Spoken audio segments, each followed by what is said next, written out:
Ce constat, à présent, nous consommons de moins en moins d'antibiotiques. Ils sont moins automatiques qu'auparavant. C'est donc une bonne nouvelle partagée par l'INAMI. La consommation baisse par contre, mais on est encore loin des objectifs fixés. De nombreux patients ont encore tendance à prendre des antibiotiques inutilement.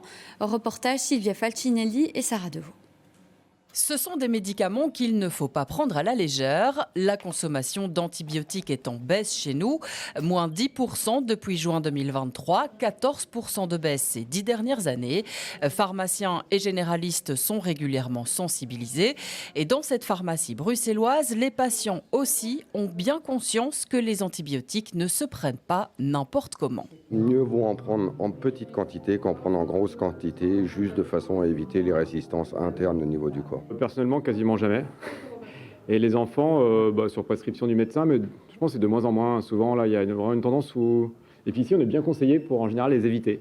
Et pour s'assurer d'une prise correcte, le pharmacien a un rôle à jouer, car si le traitement n'est pas administré correctement, le risque existe de développer des résistances. Évidemment, l'idéal, c'est de ne pas utiliser d'antibiotiques, mais il y a des situations où le médecin choisit, c'est nécessaire.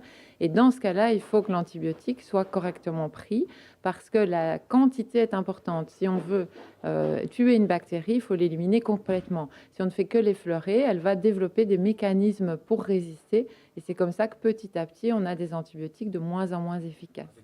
Et si la prescription et la consommation d'antibiotiques sont en baisse, c'est notamment grâce à une sensibilisation renforcée des professionnels de la santé.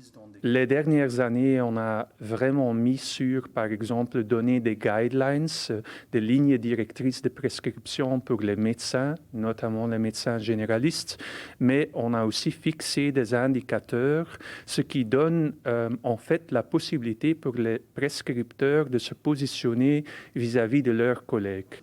Cela dit, la Belgique est encore en deçà des objectifs européens qui tablent sur une baisse de 20% entre 2019 et 2030.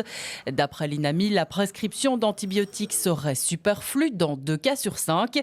L'OMS estime que l'antibiorésistance est responsable de plus d'1 million de décès dans le monde chaque année.